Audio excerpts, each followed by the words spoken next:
सर्वप्रथम मी ज्येष्ठ सदस्य, अभ्यासू आणि मुख्यमंत्री महोदयांनी सांगितले अष्टपैलू अनुभवी मास्टर ब्लास्टर बोलू नाही, आपलं काल माझं तोंडून निघालं होतं. सचिन आहे यांचं या सर्वोच्च सभागृही उपसभापतीमधून त्यांची एकमताने निवड झाल्याबद्दल मी त्यांचं मनापासून अभिनंदन करतो, त्यांना शुभेच्छा देतो. विरोधी पक्षाने देखील आपलं अर्ज मागे घेऊन या सभागृहाच्या प्रथा परंपरा कायम राखल्यात आणि ही निवडणूक बिनविरोध झाली, त्याबद्दल देखील मी सगळ्यांचंच मनापासून अभिनंदन करतो, त्यांनाही धन्यवाद देतो. खरं म्हणजे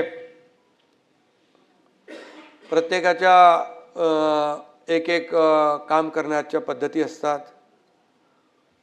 प्रत्येकाचं एक काही ना काही विशेष गुण असतात. मुख्यमंत्री महोदयांनी बरंचसं त्या बाबतीमध्ये सचिन अहिर यांच्याबद्दल सांगितलेलं आहे. आपल्या टीममध्ये ऑलराऊंडर, विक्रम करणारे खेळाडू आणि बाकी सगळं कधी कधी वेळेवर काय काय करावं लागतं असे खेळाडू असावेत, प्रत्येकाला वाटत असतं. आणि त्याप्रमाणे मगाशी कोणीतरी सांगितलं, सचिन नावच त्यांचं कापी आहे. गोलंदाज कुणी असो, चेंडू कितीही स्पीडने येऊ दे, त्यांना चेंडू नेमका दिसतो आणि फटकाही परफेक्ट असतो. आणि काल पत्रकार परिषदेमध्ये देखील माझा बोलता बोलता उल्लेख होऊन गेला, पण दोन्ही सचिन आपापल्या क्षेत्रात मोठे आहेत. एक तर क्रिकेटचा देव आपण मानतो आणि एक सचिन मैदान गाजवून निवृत्त झाला, एक सचिनने आता नव्या जबाबदारीचा पॅड बांधून निर्धाराने बॅट हाती धरलेली आहे. आणि मगाशीच सांगितलं की सचिन अहिर 2019ला आम्ही तुम्हाला मतदान करून गेलेलो आहे आणि त्यामुळे शिवसेना म्हणूनच तुम्ही होतात, आजही शिवसैनिक म्हणून आलात, उद्याही शिवसैनिक म्हणून राहाल. त्यामुळे मला अभिमान आहे, आनंदही आहे. नीलमताईंनंतर दुसरा शिवसैनिक इकडे बसला आहे, त्याचाही आनंद आहे. नीलमताईंनी देखील उपसभापती म्हणून अतिशय चांगलं काम केलं, महिलांच्या प्रश्नावर अतिशय आग्रहीपणे आपली मतं मांडली, जिथं जिथं अन्याय झाला तिथं त्या पोहोचल्या आणि एक त्यांची वेगळी ओळख त्यांनी निर्माण केली. आणि या सभागृहाच्या देखील मोठ्या परंपरा आहेत. विसपागे, जयंतराव टिळक, ना. स. फरांदे, शिवाजीराव देशमुख दिग्गजांची प्रेरणा या सभागृहाला मिळाली. त्याचबरोबर समृद्ध आणि उज्ज्वल परंपरा या सभागृहाला मिळालेली आपण पाहिली आहे. उपसभापती म्हणून देखील रासू गवई असतील, फरांदे असतील, डावकरे साहेब असतील, नीलमताई असतील, या सगळ्यांनी अतिशय उत्तम काम केलं. या उपसभापती पदाला एक उंची प्राप्त करून दिली. या सभागृहाचं डेकोरम, पावित्र्य जे आहे राखण्याचं काम केलेलं आहे. आणि सचिन अहिर देखील अशाच प्रकारचं काम करतील अशा प्रकारची अपेक्षा नव्हे खात्री मला आहे. आणि जो तूफान में जो शांत रहे उसे समंदर कहते हैं, जो हर दिल पर राज करे वो सिकंदर कहते हैं. म्हणजे तुमच्याबद्दल बोलतो म्हणजे तुमच्याबद्दल मगाशी मुख्यमंत्र्यांनी फार काय काय सांगितलं ना, त्यामुळे तुम्ही सगळ्या क्षेत्रामध्ये चांगलं काम केलेलं आहे आणि त्यामुळे नक्कीच या सभागृहाला मान, सन्मान आणि न्याय आपल्याकडून मिळेल. हे मी का म्हणालो, दहीहंडीला तर 2 महिने बाकी आहेत, पण तुम्ही यशाची हंडी आजच फोडून टाकलेली आहे. आणि आपण कामगारांसाठी आयुष्यभर संघर्ष केलेला आहे, संघटना उभी केली, सत्तेचा देखील आपल्याला अनुभव आहे आणि विरोधी पक्षात बसण्याचा देखील अनुभव आहे. त्यामुळे दोन्ही अनुभव आपल्या गाठीशी आहेत. आणि सभागृहाची नस देखील आपण ओळखता. कधी आकांड तांडव केलं नाही. सभागृहाचा मूड पाहता आणि त्याप्रमाणे आपण त्या पद्धतीने वाटचाल करता. कामगारांच्या प्रश्नासाठी देखील आपण रस्त्यावर येऊन उतरलात, लढलात, हे देखील आपल्याला माहीत आहे. आणि विधिमंडळात देखील या माध्यमातून देखील सभागृहाच्या कामगारांच्या प्रश्नावर आपण आवाज उठवला, त्यांना न्याय देण्याचं काम देखील आपण केलं. अनेक विषयांची तड देखील लावली. कामगारांच्या प्रश्नावर अतिशय हिरिरीने आणि अतिशय आस्थेने, जिव्हाळ्याने, ममत्व भावनेने आपण काम केलेलं आहे आणि त्याचा परिचय आम्हाला सगळ्यांना आहे. संकल्प प्रतिष्ठानच्या माध्यमातून दहीहंडीचा उत्सव आपण मोठा केला. खऱ्या अर्थाने एक त्या व्यासपीठाचं समाजसेवेच्या व्यासपीठामध्ये रूपांतर देखील आपण केलं. रक्तदान शिबिर असेल, आरोग्य उपक्रम असतील, सामाजिक उपक्रम असतील, गरजूंना मदत असेल, समाजाशी आपली नाळ कधीच तुटली नाही. हिंदुहृदय सम्राट बाळासाहेबांचं 80% राजकारण, 80% समाजकारण, 20% राजकारण, ही जो काही मूलमंत्र आहे तो आपण नेहमी पाळला. आणि म्हणून कधी आपल्यामध्ये राजकारणी आम्ही पाहिला नाही, समाजकारणीच म्हणून पाहिलेला आहे. कामगार चळवळीचा दमदार चेहरा म्हणून आपण नावारूपाला आलात. उत्तम संघटक म्हणून आपली ओळख आहे. त्यामुळे आपल्याबद्दल आणखी काय बोलण्याची आवश्यकता नाही. पण 3 वेळा आमदार आणि राज्यमंत्री खाती मुख्यमंत्री महोदयांनी मगाशी या ठिकाणी त्याची ओळख करून दिलेली आहे.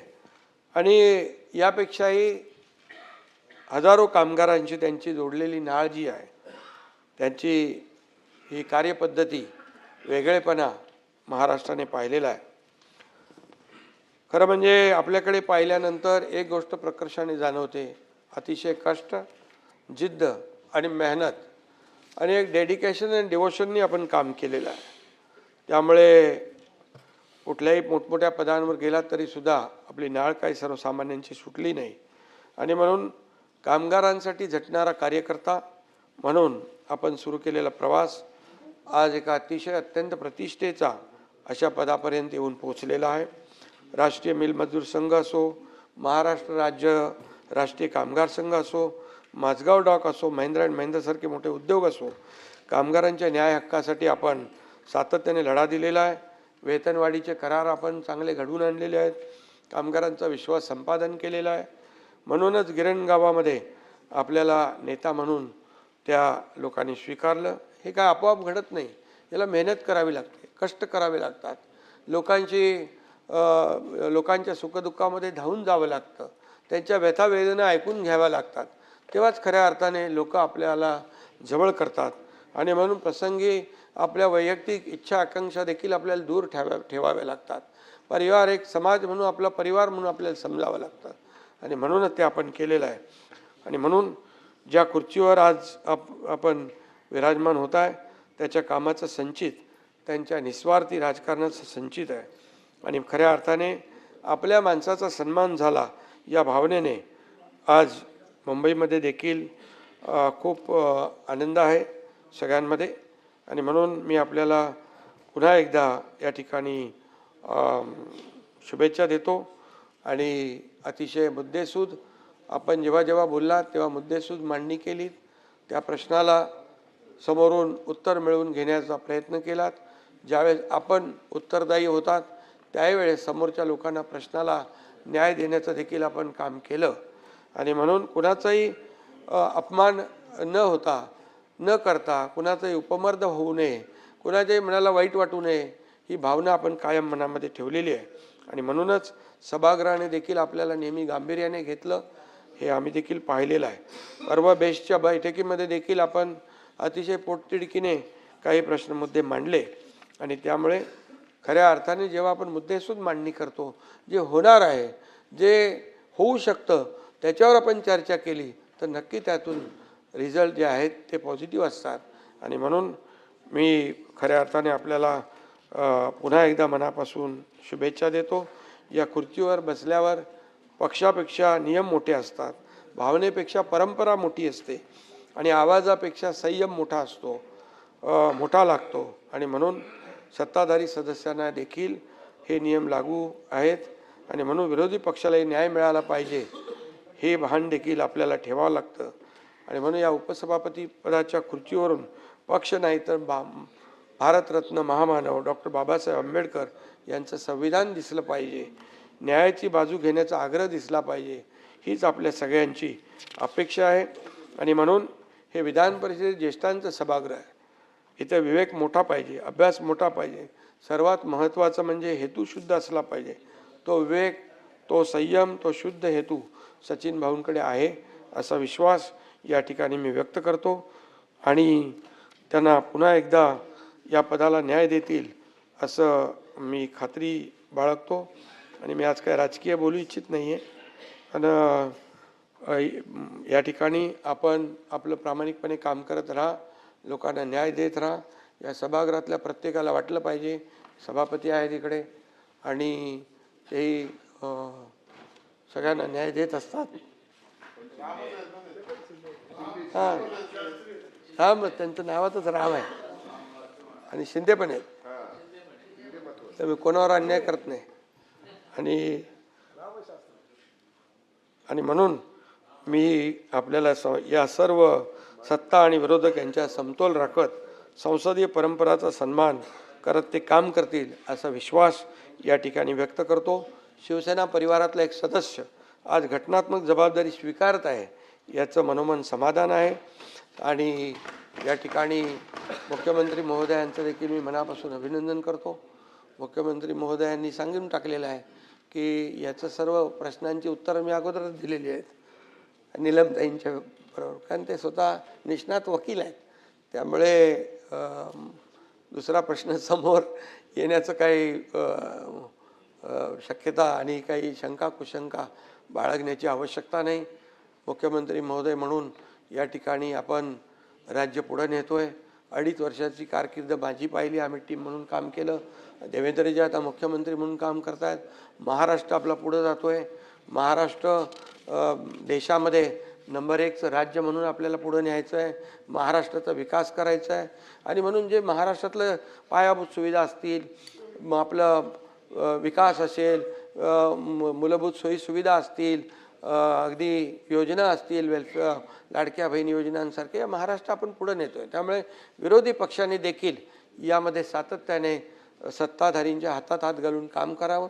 जिथं काही चुकत असेल तर नक्की विचारावं, परंतु चांगल्याला चांगलं म्हणण्याची वृत्ती आपण ठेवली पाहिजे. बाळासाहेबांनी ते आपल्याला शिकवलेलं आहे.